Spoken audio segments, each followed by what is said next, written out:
हे friends, welcome back. इस video के अंदर येस बैंक के करंट चार्ट पैटर्न और Q2 रिजल्ट के बारे में डिटेल में समझने वाले हैं कि स्विंग ट्रेडिंग और लॉन्ग टर्म के लिए खरीदना चाहिए, बेचना चाहिए या होल्ड करना चाहिए।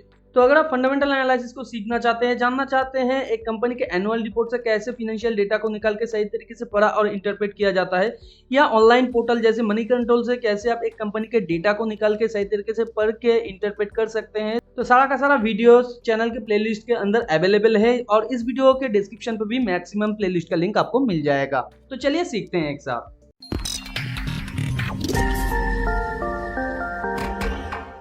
जैसे कि आप स्क्रीन पे देख पा रहे हैं, येस बैंक का ये वन डे का चार्ट है। वन डे के चार्ट में ये लगातार एक बुल ट्रेंड के अंदर है, या आप कह सकते हैं स्लोपिंग बुल ट्रेंड के अंदर है। और ये जो चार्ट पैटर्न है ये बिग ट्रेडिंग रेंज के अंदर भी है। जैसे कि आप जानते हैं पिछले टाइम कंपनी का शेयर बहुत हाई था और लगातार ये नीचे गिरने के बाद नीचे अभी करेंटली फ्लोट कर रहा है, या एक ट्रेडिंग रेंज के अंदर है।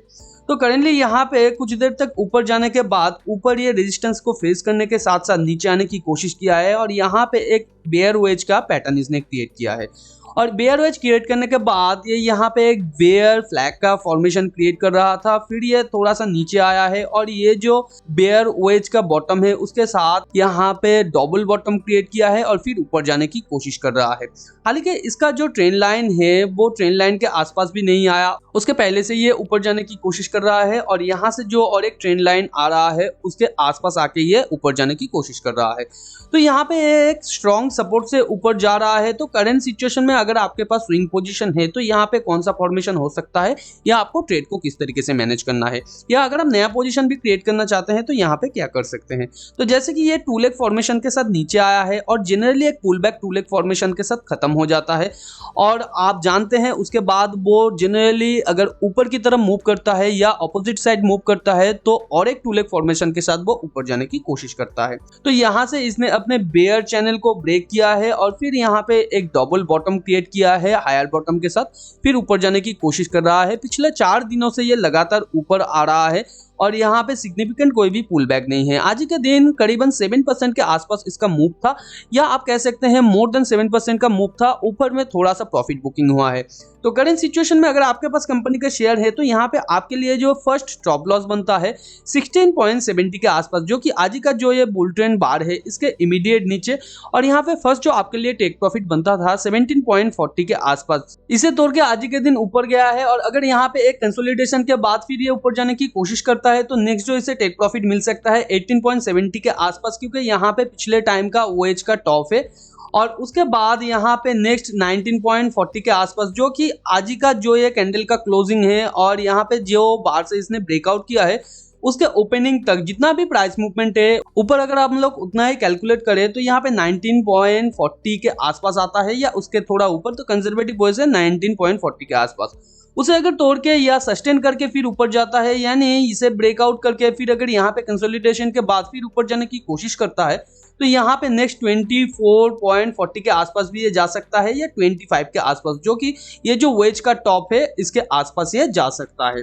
तो यहाँ पे करंट सिचुएशन में अगर आपके पास कंपनी का शेयर है तो यहाँ पे थोड़ा सा प्रॉफिट बुकिंग आपके लिए तो बनता था, क्योंकि यहाँ पे 17.40 के आसपास आपका यहाँ पे टेक प्रॉफिट बन रहा था। तो यहाँ पे हो सकता है आपने थोड़ा सा प्रॉफिट बुकिंग किया भी होगा, या ये जो टॉप है इसके आसपास भी थोड़ा सा प्रॉफिट बुकिंग आपके लिए बनता था, क्योंकि यहाँ पे 2 पॉइंट पे आपका अच्छा खासा स्ट्रॉन्ग रेजिस्टेंस था। और अगर आपने यहाँ पे प्रॉफिट बुकिंग नहीं किया है, अगर मेरे पास शेयर होता तो मैं यहाँ पे 50 to 60% कंपनी का शेयर यहाँ पे प्रॉफिट बुक कर लेता, क्योंकि अगर कंपनी का शेयर और नीचे आता है, जो कि आने का प्रोबेबिलिटी हाई है, यहाँ पे टू लेग फॉर्मेशन का एक पुल बैक बनता है, उसके बाद ये ऊपर जाने की अगर कोशिश करता है तो टॉप तक यहाँ पे पहुंचने के बाद भी ये सस्टेन कर सकता है, या ये कोई बिना सिग्निफिकेंट पुल बैक के अगर लगातार ऊपर जाता रहता है तो यहाँ से ये क्लाइमेटिक रिवर्सल भी कर सकता है, जो बहुत बड़ा होगा और मिनिमम 2 लेग का होगा। तो करंट सिचुएशन में मैं यहाँ पे थोड़ा सा प्रॉफिट बुक कर लेता, क्योंकि अगर नीचे गिरने का प्रोबेबिलिटी यहाँ पे है ओनली 60% to 70%, तो मैं उसके साथ ही जाना पसंद करूंगा। और यहाँ पे करंट सिचुएशन में अगर कोई नया पोजीशन क्रिएट करना चाहता है तो करंट सिचुएशन में यहाँ पे आफ्टर पुल बैक ही नया पोजीशन बन सकता है, क्योंकि कंपनी का शेयर एक वीक बार को दिया है और पिछले टाइम जो स्विंग हाई है उससे ब्रेकआउट भी किया है। तो ये ब्रेकआउट करने के बाद यहाँ पे पुल बैक कर रहा है, तो ये 1 लेग का पुल बैक है। यहाँ पे और थोड़ा सा ऊपर जाने के बाद फिर और एक लेग का अगर ये पुल बैक करता है और फिर ये जो बेयर चैनल से नीचे आया है इसे तोड़ के फिर थोड़ा सा पुल बैक करके ऊपर जाने की कोशिश करता है, तो यहाँ पे आपके लिए होगा आइडियल स्विंग पोजीशन और इसके नीचे होगा आपका स्टॉप लॉस और फर्स्ट जो टेक प्रॉफिट बनेगा 18.70 के आसपास। उसे अगर तोड़ता है बाकी का जो लेवल मैंने बताया है उस तरीके से आप टेल करते जाएंगे तो आपको ये लेवल भी मिल सकता है या ये लेवल भी मिल सकता है। टेल आपको किस तरीके से करना है, मान लीजिए ये जो पिछले टाइम का स्विंग हाई है इसे तोड़ के ऊपर जाके यहाँ पे कंसोलिडेट करता है और फिर ये ऊपर जाने की कोशिश करता है ये जो स्विंग टॉप है इसको तोड़ के, तो यहाँ से स्टॉप लॉस को लेके ये जो स्विंग पॉइंट लो है इसके नीचे आप डाल देंगे और ऊपर जिस तरीके से ये नया स्विंग पॉइंट लो बना के ऊपर जाने की कोशिश करेगा पिछले टाइम स्विंग हाई को तोड़ के, यहाँ से आप एसएल को लेके ये नए स्विंग पॉइंट लो के नीचे एसएल को डाल देंगे। इस तरीके से अगर टेल करते जाएंगे तो आपका स्टॉप लॉस छोटा हो जाएगा और टेक प्रॉफिट बड़ा हो जाएगा। और यहाँ पे 18.70 के आसपास आके आप अपने 50 to 60% बेच भी सकते हैं क्योंकि वही आपके लिए आइडियल होगा, क्योंकि प्रॉफिट थोड़ा सा बुक कर लेना हमेशा इंपॉर्टेंट होता है। अगर कोई भी मार्केट में अचानक हलचल होता है तो वहां पे आपके हाथ में जो प्रॉफिट होगा वो आपको फर्दर लॉस से बचाएगा। यानी मान लीजिए आपने यहाँ पे खरीदा है और यहाँ पे अगले ही दिन आपने कोई प्रॉफिट लिया है, यानी 50 to 60% के आसपास प्रॉफिट लिया है और यहाँ पे आप एक्सपेक्ट कर रहे हैं ऊपर शेयर का प्राइस जा सकता है, मगर अचानक अगर ये नीचे आ जाता है तो यहाँ पे आपका लॉस हो जा रहा है। तो यहाँ पे जितना भी प्रॉफिट है वो आपके इस लॉस को कवर कर देगा, या जब भी आने वाले टाइम पे नए पोजीशन के अंदर आपको लॉस होगा तो यही प्रॉफिट आपको बचाएगा फर्दर आपके पोर्टफोलियो को नेगेटिव होने से। तो मुद्दा मामला यही है, जिनके पास ऑलरेडी कंपनी का शेयर है उन्हें थोड़ा सा प्रॉफिट बुक कर लेना चाहिए और नए पोजीशन के लिए यहाँ पे वेट एंड वॉच करना चाहिए। जब भी यहाँ पे पोजीशन मिलेगा आप यहाँ पे पोजीशन ले सकते हैं। कंपनी का क्वार्टर ऑन क्वार्टर रिजल्ट अच्छा आया है, पिछले क्वार्टर से भी और पिछले साल के क्वार्टर से भी। तो यहाँ पर रेवेन्यू में इंक्रीमेंट आया है, ऑपरेटिंग प्रॉफिट के अंदर भी इंक्रीमेंट आया है, मगर ऑपरेटिंग प्रॉफिट मार्जिन यहाँ पे गिर गया है। इसके साथ साथ कंपनी का नेट प्रॉफिट यहाँ पे पिछले साल के क्वार्टर से बढ़ा है।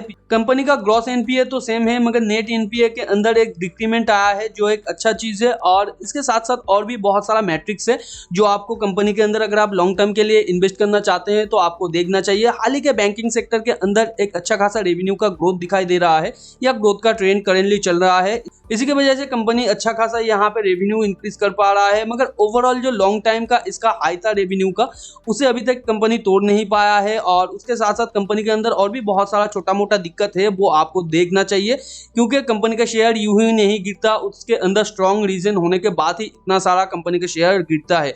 और अगर वो सारा का सारा रीजन सॉर्ट आउट हो जाता है तो प्राइस फिर से बैक करने की कोशिश करता है या बैक कर जाता है। तो अभी तक मुझे लगता है कंपनी के अंदर बहुत सारा प्रॉब्लम है। लॉन्ग टर्म के लिए इन्वेस्टमेंट अगर आप करना चाहते हैं तो आपको बहुत सारा मैट्रिक्स आपको देखना होगा, उसके बाद ही आप डिसीजन लीजिएगा। और यहाँ पे मेरा ओपिनियन यही है, मैं लॉन्ग टर्म के लिए इसके अंदर अभी कोई पोजीशन नहीं लूंगा। अगर मुझे लगता है कि कंपनी का ग्रोथ फ्यूचर में सिग्निफिकेंट हो सकता है तभी मैं इसके अंदर पोजीशन लूंगा, मगर करंट सिचुएशन में मुझे ऐसा नहीं लगता है। अभी भी बहुत सारा प्रॉब्लम्स है जिसे सॉर्ट आउट करना बाकी है कंपनी के लिए। टेलीग्राम चैनल को भी ज्वाइन करके रखिए, क्योंकि उसके अंदर अचानक कोई भी अपॉर्चुनिटी इमर्ज होता है तो वहीं पे पहले दिया जाता है अपडेट। तो टेलीग्राम चैनल का लिंक नीचे डिस्क्रिप्शन पे दिया हुआ है, आप जाकर ज्वाइन करके रख सकते हैं। मिलते हैं अगले वीडियो पर, तब तक के लिए अपना बहुत ज्यादा ध्यान रखिए। Thanks for watching and happy investing.